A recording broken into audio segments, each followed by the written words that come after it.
मेरी आज सभा में लाज, लाज आज रखना मेरी हे प्रभु दीन दयाल, अपना बल देना मुझे शरणागत प्रतिपाल। बोलो रामचंद्र की।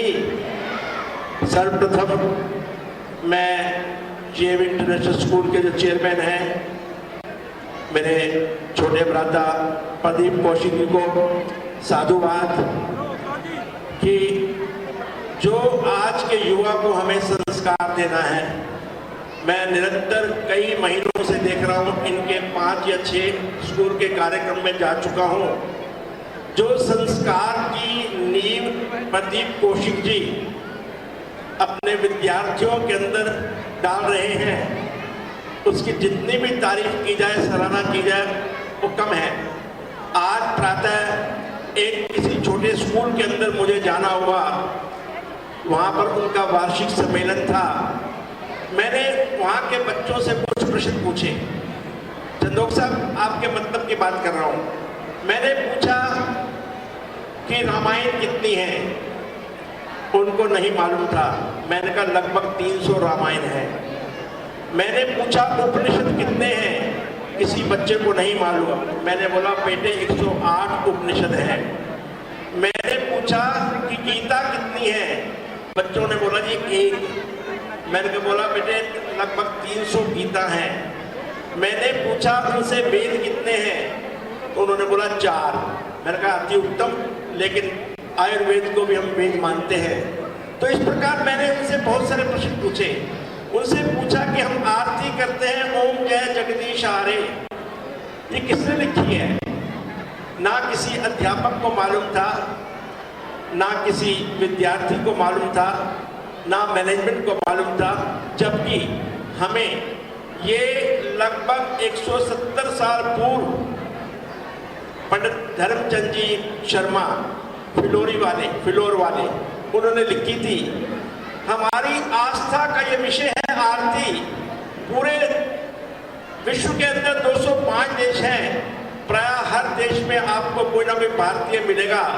जो भी भारतीय हमारी संस्कृति में, सनातन संस्कृति में विश्वास करता है, कोई भी हमारा धार्मिक अनुष्ठान बिना आरती के नहीं होता है। तो मैंने बोला बच्चों, कम से कम नहीं, जो हम काम करते हैं कर्म कांड का, उसका बेसिक मूल ज्ञान हमें होना चाहिए। उस व्यक्ति ने ऐसी आरती लिखी, हालांकि बहुत उदार हृदय थे वो। अभी आरती शुरू नहीं हुई, ओम जय जगदीश आरे, और अगली लाइन में बोल दिया कष्ट दूर करो। अरे भैया, कष्ट दूर तब होंगे ना, पहले साधना करो, पहले प्रार्थना करो, उपासना करो, प्रभु के प्रति समर्पित हो जाओ, तब वो आपके कष्ट दूर करेगा। कहने का अभिप्राय है कि हमारे धर्म के अंदर, हमारे ग्रंथों के अंदर जो रहस्य छुपे हुए हैं, आज के विद्यार्थियों को उसकी ओर जाना होगा। निस्संदेह आर्थिक दृष्टिकोण से हम इस समय 5वें पायदान पर हैं और अतिशीघ्र 4थे पायदान पे, और 5 वर्ष के अंदर हमारे माननीय प्रधानमंत्री महोदय ने घोषणा कर दी है कि हम 3रे स्थान पे होंगे, बल्कि मैं तो कहूँगा 2रे स्थान पे होंगे। क्योंकि जो हमारा पड़ोसी देश है चाइना, वो फिगर को मैनिपुलेट करना जानता है, उसकी फिगर कोई चैलेंज नहीं कर सकता है, सेल्फ प्रोक्लेम्ड डिक्लेरेशन करता है। तो उस हिसाब से देखा जाए तो हम 5 वर्षों के अंदर 5वीं श्रेणी में आज में 3री श्रेणी से 2री श्रेणी में भी आ सकते हैं। लेकिन यदि हमें विश्व गुरु बनना है, हमें धर्म गुरु बनना है, हमें अपने ग्रंथों की ओर जाना होगा। आज मैं देख रहा था कि चारों तरफ राम में।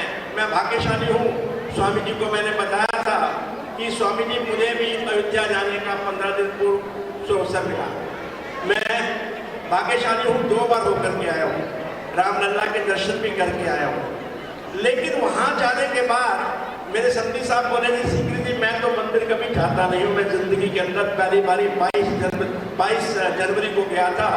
उन्हें राज्य सरकार ने मेहमान के नाते बुलाया था, क्योंकि कोविड के दौरान उन्होंने बहुत समाज सेवा की थी। कहते मैं मंदिर जाता नहीं हूँ, अच्छे कर्म करता नहीं हूँ, मुझे मालूम नहीं स्वर्ग मुझे मिलेगा या नहीं मिलेगा, लेकिन मैंने जीवन के अंदर स्वर्ग यहीं पर देख लिया है।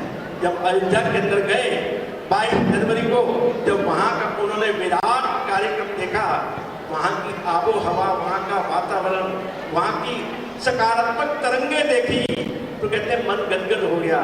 तो बच्चों, राम क्या है? क्योंकि जब मैंने देखा कि सब जगह राम लिखा है तो आज भी राम के ऊपर ही बोलूंगा। राम क्या है? राम दो अक्षर का मिश्रण है, संस्कृत की दो धातुओं का मिश्रण है, रम और धम। रम का मतलब है जो रमा है, समाया हुआ है। घम का मतलब है पूरे ब्रह्मांड में जो खाली स्थान है, पूरी सृष्टि में जो उसमें समाया है वो है राम। सीता का भी राम है, दशरथ का भी राम है, कैकेयी का भी राम है, सुमित्रा का भी राम है, लक्ष्मण का भी राम है, भरत शत्रुघ्न का भी राम है, तेरा भी राम है, मेरा भी राम है। लेकिन जो राम सबके हृदय में समाया है वो राम तत्व, ब्रह्म तत्व एक ही तत्व है। लेकिन कहते जी उनको वनवास हुआ था 14 वर्ष का। दुर्भाग्य की बात है कि वो 14। आप देख रहे हैं के न्यूज़, खबरों का सारथी। और सीधे रुक करते हैं जीएवी इंटरनेशनल स्कूल का, जहां पर श्री राम आगमन कार्यक्रम का आगाज हुआ। सीधी तस्वीरें आपके सामने रखते हैं। सीधी तस्वीरें सामने आ रही हैं जीएवी इंटरनेशनल स्कूल में वार्षिक महोत्सव का आयोजन। स्वामी जी ने तो पूरा आशीर्वाद प्रदीप जी को दिया हुआ है। आज टेलीफोन पे भी प्रदीप जी बात कर रहे थे। मैंने कहा चिंता मत करो, वार्षिक अगर तुमने स्वामी जी का हाथ पकड़ लिया है तो 50 स्कूल तो 2 साल के अंदर होने वाले हैं। उसके बाद भी स्वामी जी जाने और आप जानो। तो मैं उन्हें आशीर्वाद भी देना चाहूँगा, उनको शुभकामनाएं देना चाहूँगा और स्वामी जी के चरणों में नतमस्तक होकर के प्रार्थना करना चाहूँगा कि स्वामी जी इस प्रकार के आयोजन के लिए आप सबको एनकरेज करो, ताकि हमारा आज का युवा जो थोड़ा सा संस्कारवान की जगह संस्कार विहीन हो रहा था, उसको दोबारा संस्कार की धारा में लाओ, ताकि मेरा ये प्यारा सा देश, मेरा राष्ट्र, रा से राम और रा से राष्ट्र, हमारे राष्ट्र का हर नागरिक संस्कारवान बने, चरित्रवान बने और ये नन्हे नन्हे बालक जो अपनी प्रतिभा दे रहे थे ये सारे राम हो जाए। मेरा पूरा का पूरा देश राममय हो जाए, रावण नाम ही समाप्त हो जाए।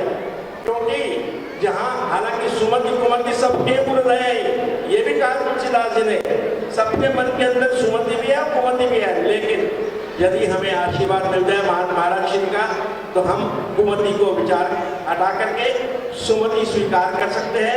इन्हीं शब्दों के साथ मैं अपनी वाणी को विश्राम देता हूँ और प्रदीप कौशिक जी को पुनः साधुवाद और मेरा आशीर्वाद। और आज के इस भव्य आयोजन के लिए वास्तव में भव्यता भी है, दिव्यता भी है, उन्हें पूरे बधाई।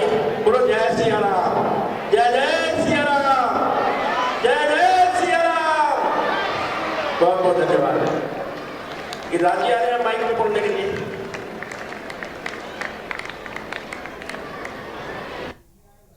तो हरियाणा ट्रस्ट के सीएसपी और बोधराज सीकरी को आप सुन पा रहे थे, वाइस चेयरमैन, जिन्होंने इस कार्यक्रम को लेकर तमाम अहम बातों का जिक्र किया।